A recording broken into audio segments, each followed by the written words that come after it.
The storm really hit last night.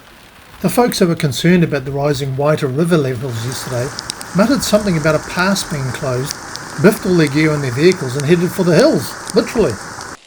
Being non-local tourists, we didn't actually realise the significance of the situation, so had to leisurely pack up, stowed our gear in the rental car and meandered off into the rain.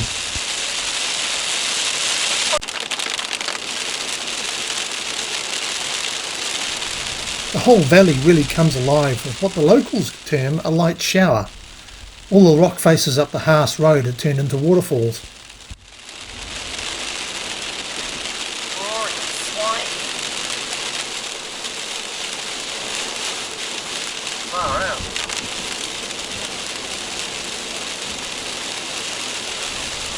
We're driving up the Haast River Valley, over the pass that we hope isn't closed, and down into the Wanaka Valley.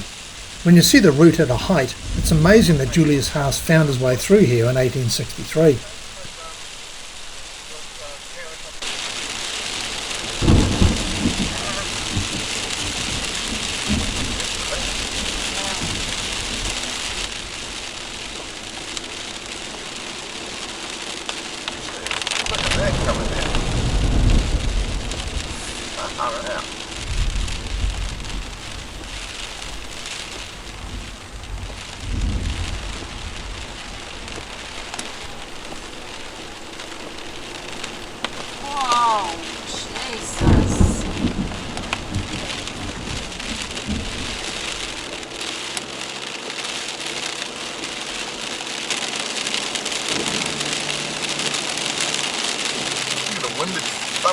Out of that. Oh, you see that? As suggested in the last video, what happens on the coast stays on the coast, including the weather. Not quite the warm and sunny day like when we left Wanaka 4 days ago, but still a lot better than expected.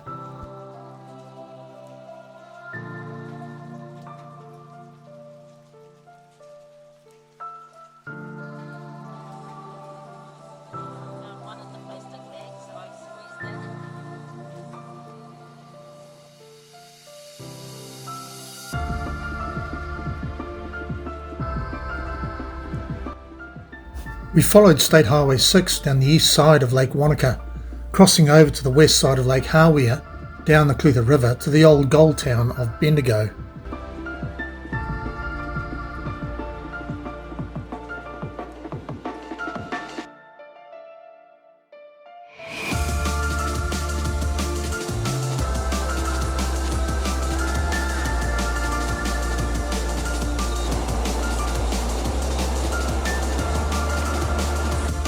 Gold was discovered here in 1862 and was called Bendigo because many of the miners who worked here had come from the old gold fields in Bendigo, Australia.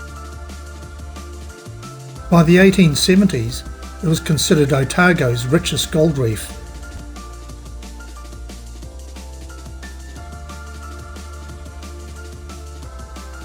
My wife Jen had not been here since 2009, and for me, it was almost 2 weeks since I was last here, but it didn't seem fair that she should miss out on seeing the old gold miners' cottages again.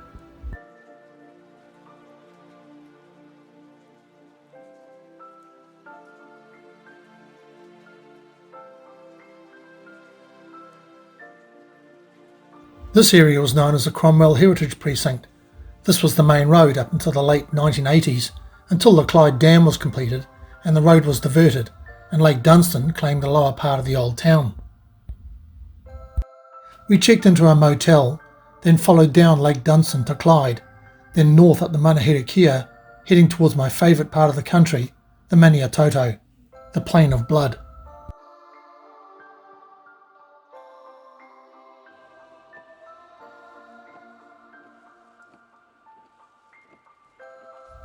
We drove over the Ophir suspension bridge with its incredible stone piers, built by Daniel O'Connell in 1880, through Ophir and past the historic post office.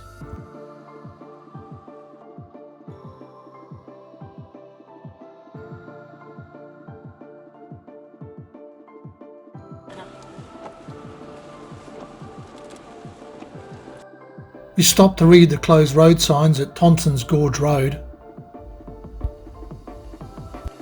past the old Dry Bread Hotel, and then on to another old gold town, St Bathans.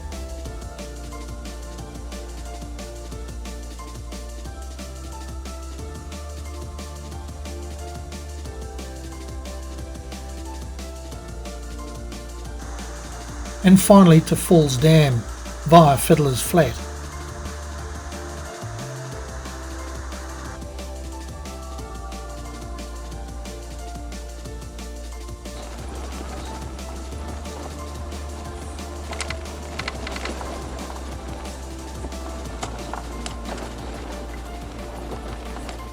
By this stage it was getting late and the storm had finally caught us up, so we decided to head back to Cromwell for something to eat.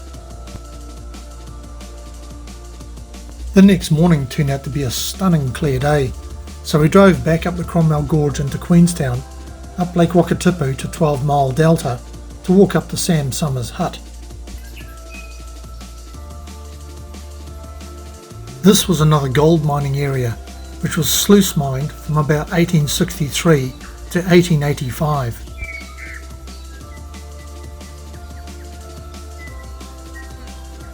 This channel was cut through solid rock to allow the sluiced out valley to drain, as they had lowered the floor of the valley below the rock that contained the alluvial mass from the time that the valley was formed by glaciers in the last ice age.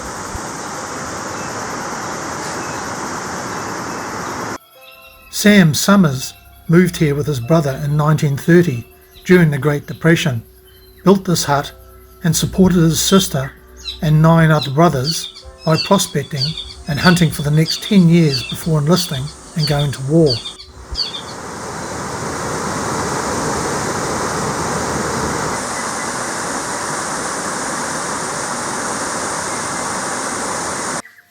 Our road trip to South Westland was now over and it was time to head home. Many thanks to the Land-Rover Owners Club of Otago and particularly to Rod, Ned and Corbett for their company and their good humour.